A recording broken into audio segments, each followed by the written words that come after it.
Hello and welcome to my DCS Bf 109 K4 Quick and Dirty tutorial for startup, taxi, takeoff, landing and shutdown. The Bf 109 K4 is the late war version of the famous Bf 109, but the Bf 109 itself is a mid-1930s design, and so when you hop into the cockpit you will immediately notice that it's not so well laid out like the P51 or the FW190. Nevertheless, as a late war version of the famous Bf 109, most systems are automatic. You in practice have a one lever throttle control for the engine power setting. The cooler is working on automatic, and so there are not many systems you have to manage while you actually fly the plane. Before we go into the details, just let me say I never really liked the Bf 109. It's, in my opinion, a plane that does not really put confidence into the pilot because it does not welcome you. So that's subjective opinion of me. There are planes where you just take your seat and you feel immediately comfortable and confident. And for me, the 109 is not one of those planes. I find the cockpit is too cramped, you're sitting too deep, you don't see enough out in front or to the back, and so just not my kind of plane. Nevertheless, we try to get this thing safely run and into the air and back. As usual, the procedures here are not necessarily exact replications of what you find in the DCS user manual. I've put in those things that work well and also looked up some of my archive. Also in my archive I don't have a manual for the K4, just for the G, F and E series, but all in all it should work out.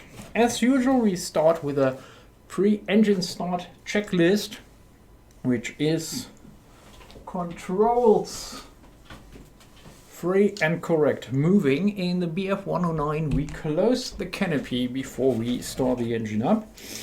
Then after we close the canopy, we activate the battery, the generator and the ignition. Once we have done this, you have to look over here to that little lever on the throttle and on that switch there, which is the prop switch between automatic and manual propeller control, and we have it now in manual forward. And check using that lever over here if the prop control is working. This is the case. We put it to 12 o'clock, then we put the switch into automatic and check that it moves to 12:30. That's the case. Very nice. So we crack the throttle a little open for startup and put the fuel selector to both tanks. Now we hit the fuel boost pump and check that we get fuel pressure. So we have fuel pressure, we have fuel in the tank, so everything looks good. We are actually ready to start up the engine, so not much to do here. The engine start on the Bf 109 works very similar to the FW. You have a starter, a lever which you pull out, and that engages the clutch for a flywheel which will turn the engine, but different to the FW190. The Bf 109 has no onboard engine to spin up that wheel, so the poor fellow on the ground from your crew chief has to turn and spin up the wheel. But before we do this, we remove the cover over the starter lever. We prime the engine. The hard one here is 4, 5, 6, 7, 8, 9, 10, 11, 12, 30, 40, 50. I have difficulties getting the engine to catch on the first try, so let's see if this works out today. We put the magnetors to both. Now we open up the radio menu, call our ground chief and say him to turn up the flywheel. You should hear a whining sound and he will give you a signal once the flywheel has enough RPM. And then we pull that out and hopefully it engages.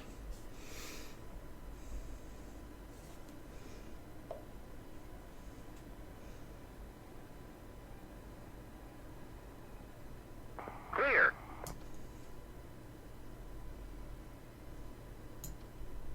Ah, not on the first try, so give it 3 more strokes. Call him again. On the starter.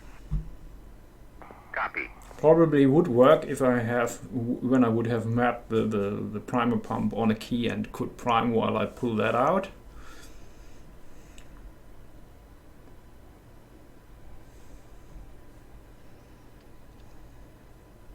Clear.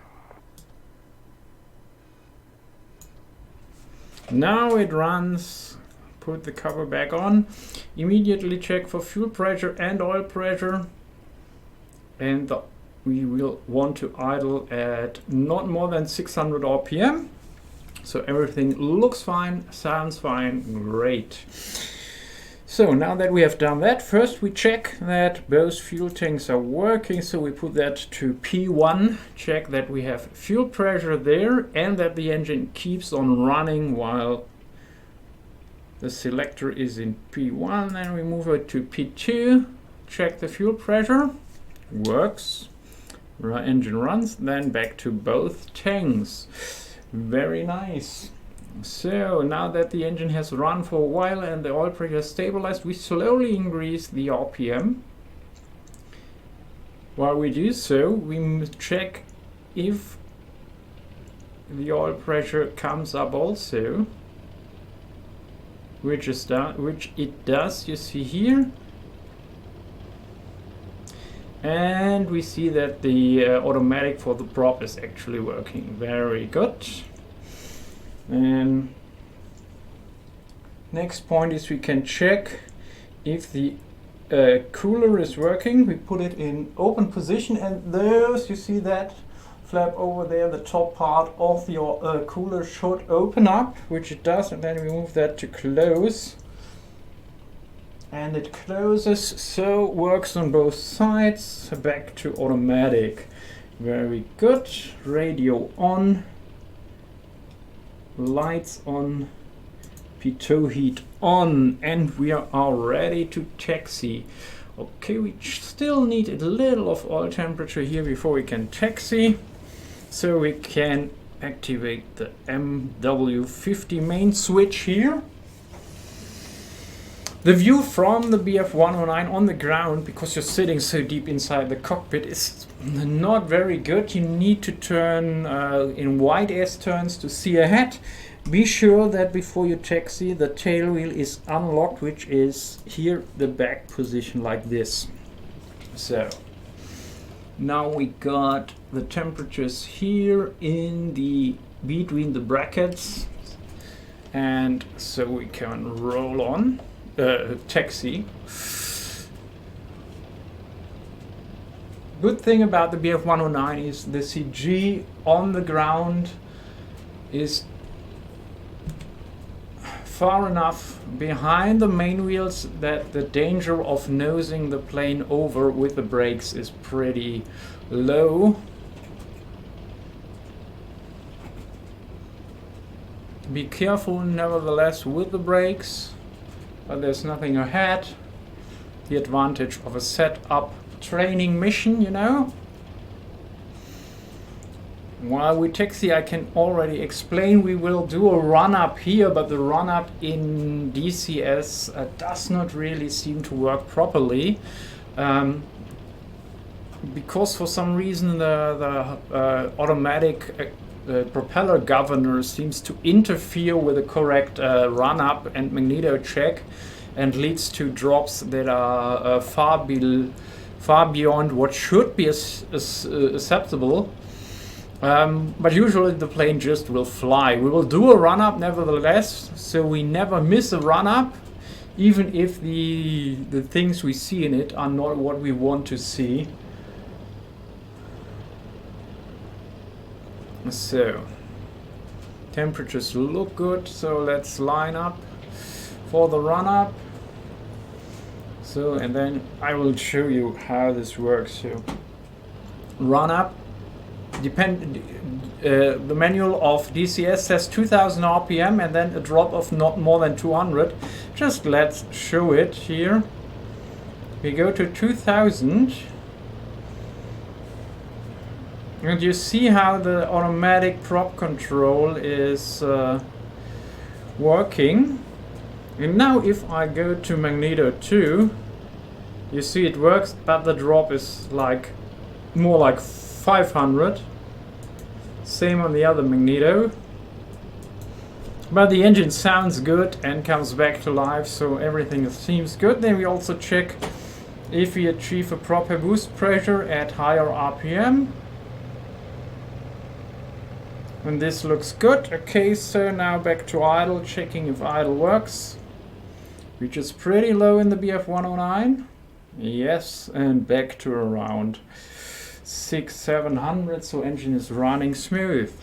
So run up done, temperatures look good, everything looks good. We are ready for a pre-takeoff checklist. Pre-takeoff, I prefer in the Bf 109 to use flaps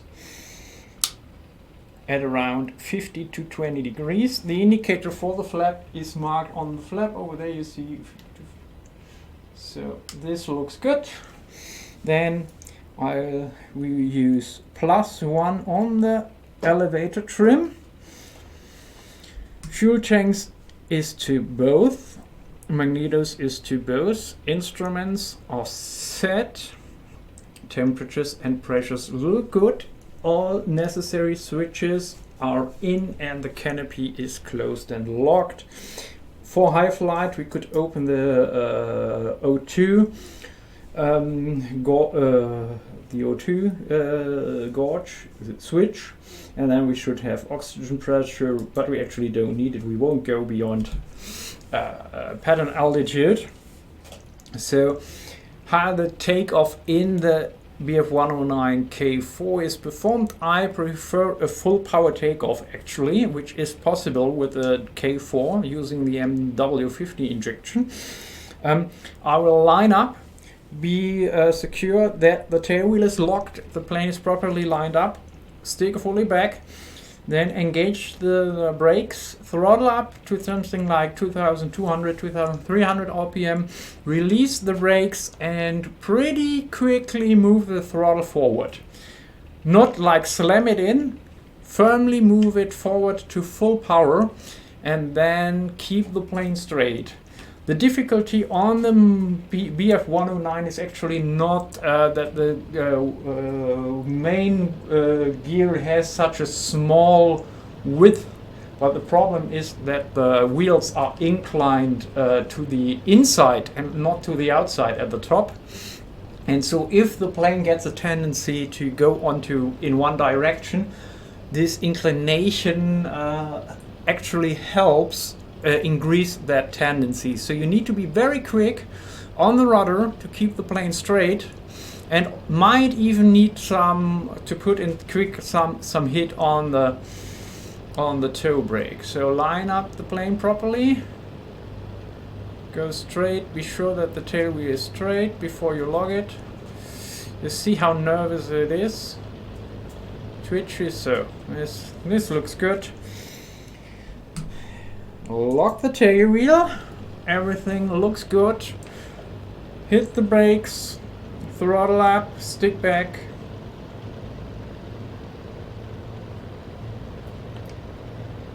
We are at 2100, 2200, release the brakes, immediately counter the tendency to go to the left.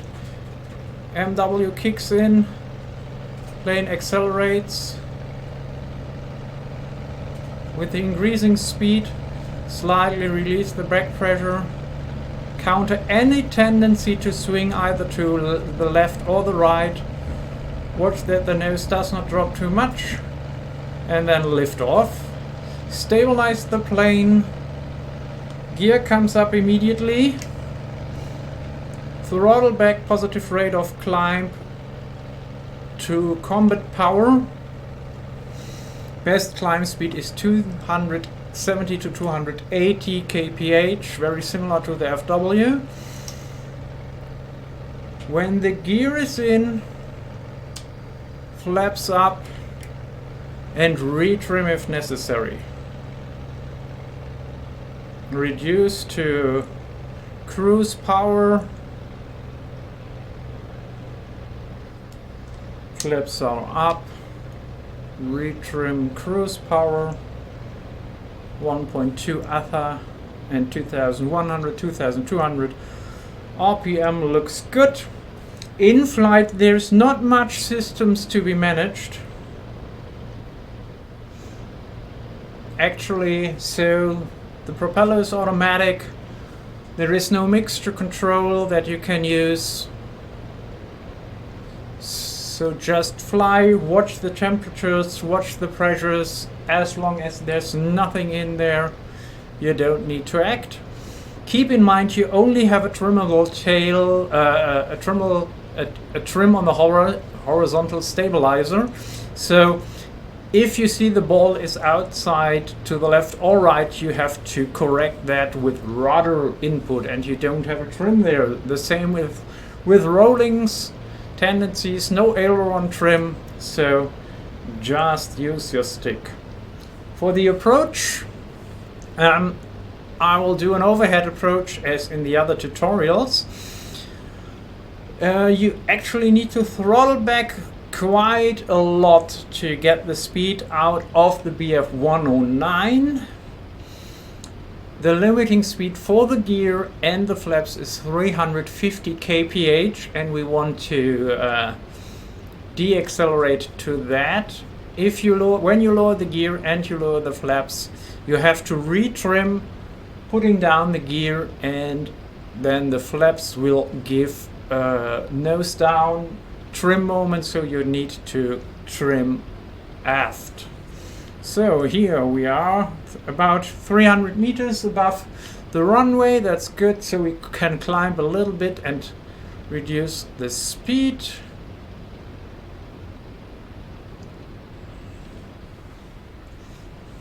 We are turning, speed is below 350, gear goes down, retrim,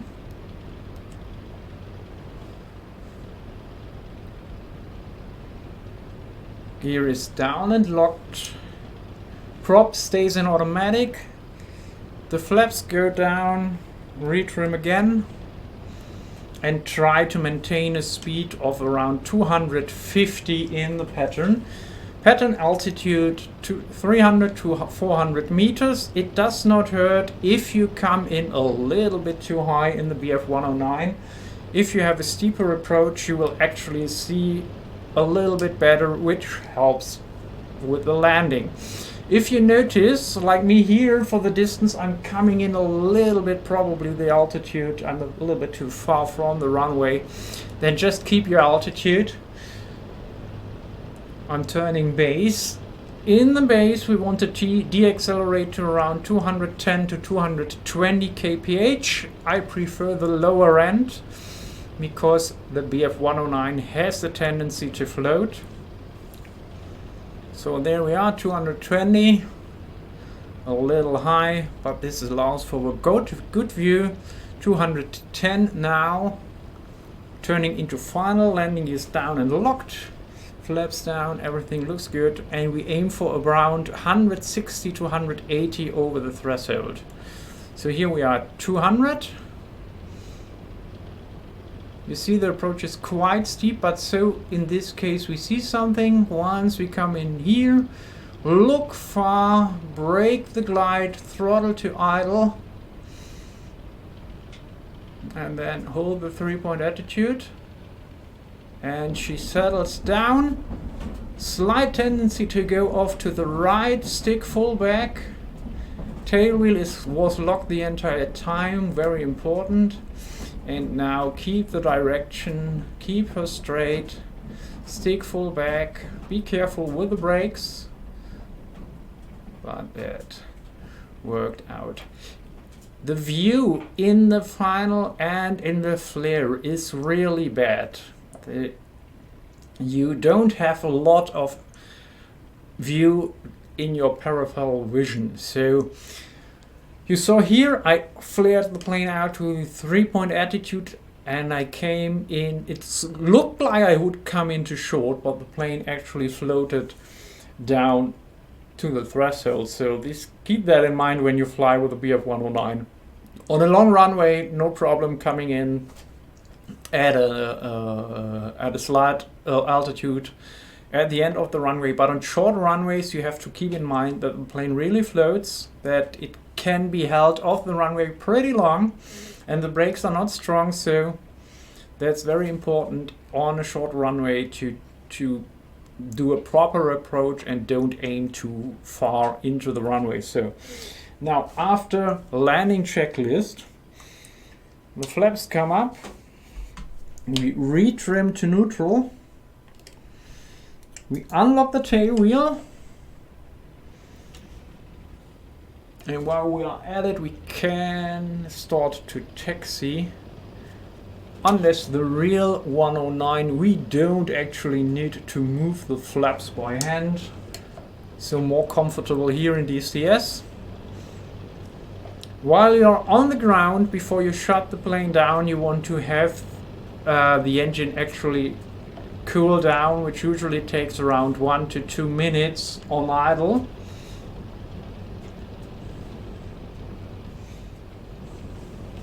We can, to help cool this, put that to open the cooler.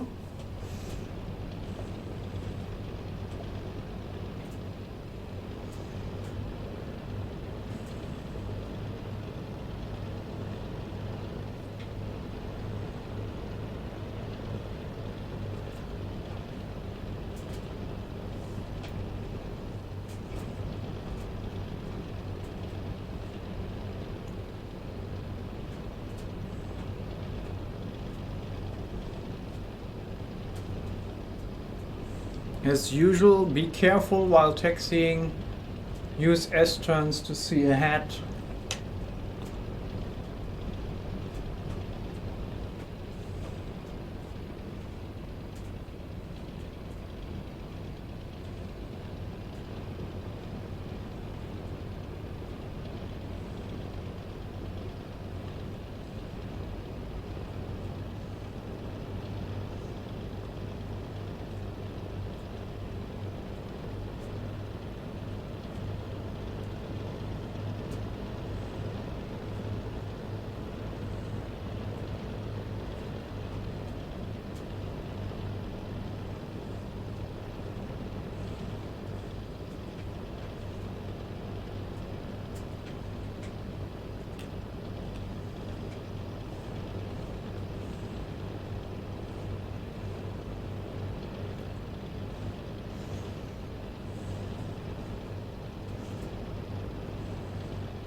So now in the parking position, stick back, throttle to around 600 RPM, check for the temperatures, that the engine is not too hot. As I said, in this position now, usually wait for 1 to 2 minutes. You can disable the water methanol main switch. And then when the temperatures are down enough, you can simply cut that quick stop lever, magnetos to off, and then press that button, which pops out most of those switches, and then after that manually pop out those that did not come out. Very nice.